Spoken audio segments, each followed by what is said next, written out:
Hello, everyone, and welcome back to yet another episode of the Basketball Corner. I'm your host, Ausbeth Ajagu, and I am so sorry for taking this long. I just decided to get off my lazy ass. It's been like a year since the first episode, and I told myself, why do I keep procrastinating this? So, I don't know. Let's get back into it. The Raptors are having an okay season right now. We had actually went on a 5-game win streak recently, and then we kind of tumbled. So, yeah, but we played the Sacramento Kings earlier a few days ago, and we actually won. Thankfully, Jesus Christ, we actually did really well. We won 108-89, which is a pretty good score. A win's a win at the end of the day, especially off. We're coming off a 3-game losing streak, and which was not pretty at all. So yeah, 3 games is really not that bad, and like I said, we're on a 5-game win streak anyway. So yeah.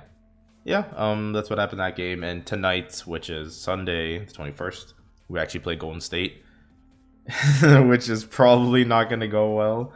But you know what? I'm going to be optimistic. I'm going to say it's actually going to be closer than I hope, and we might actually win. You never know.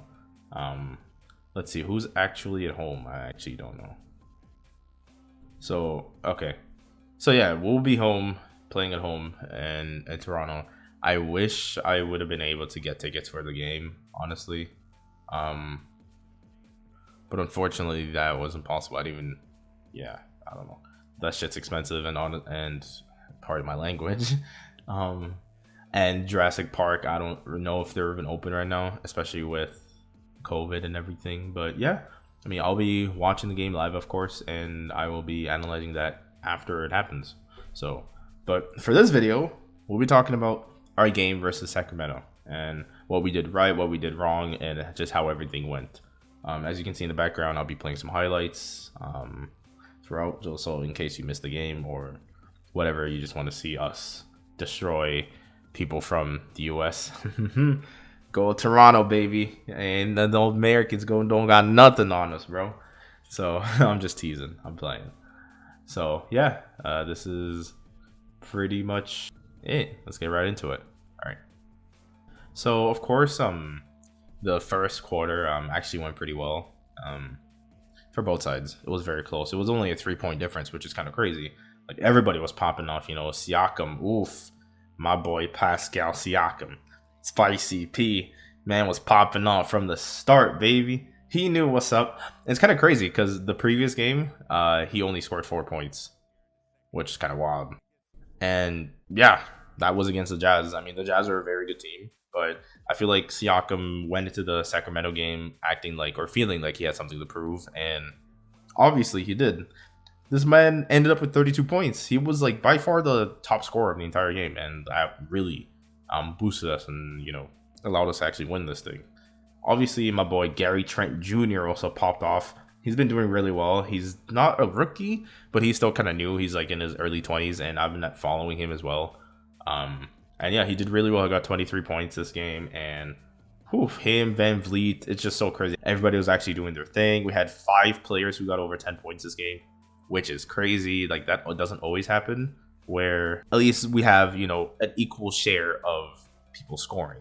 Because sometimes, one person will get like 30 points, and then the rest of the team is like 10, 4, 6. Then of course you guys lose like that, right? But in this scenario, this was actually not the case. So it was a pretty, of course, like I said, Siakam carried, but a lot of people also pulled their own weight where they could. Scotty Barnes didn't do as well this game. He is supposed to be the rookie of the year, and he is so far the rookie of the year.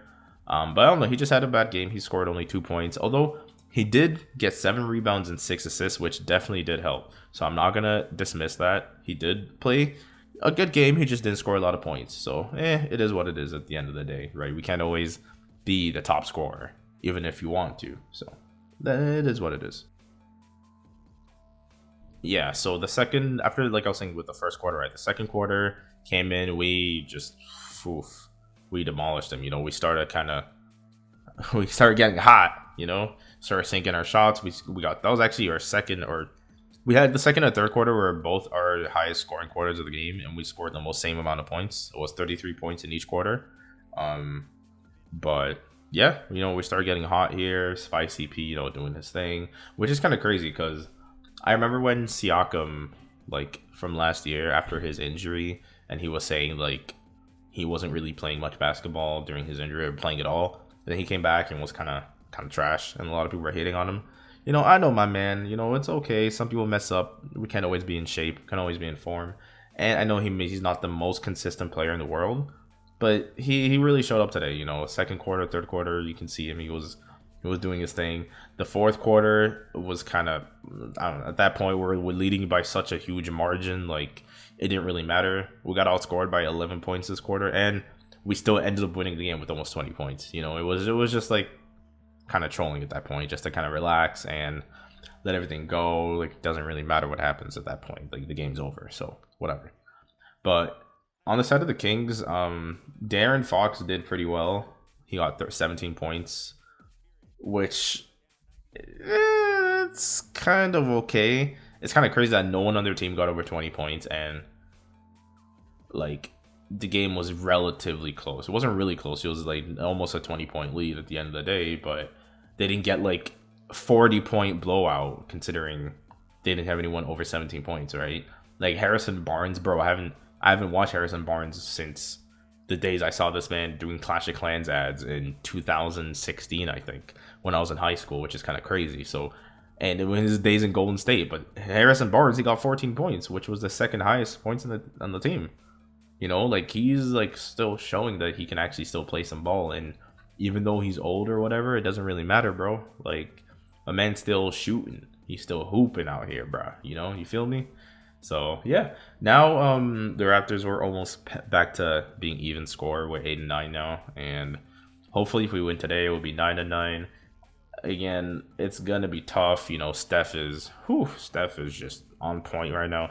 My sister actually went to the most recent Golden State game where Steph dropped like 37 points or something, and she was just blown away. But she's in New York, and it was against the Nets, and she was telling me that like my man Steph, literally after the game, because Steph played so well, the New York fans were literally clapping for him. That's kind of crazy, right? So hopefully he doesn't pop off like that today, because we all know who Steph is. He don't need no introduction. He can do whatever he wants. When he takes over the game, it's kind of hard to, or impossible to kind of stop him, right? So I just gotta hope that tonight doesn't really happen. And when the game's over, like I said, I'm gonna release another analysis of it and kind of talk about it a little bit more.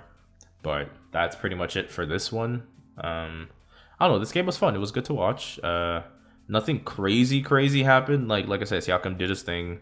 He put the team on his back. He carried, and we got a dub. Go Raptors, and on to the next game. See you guys next time.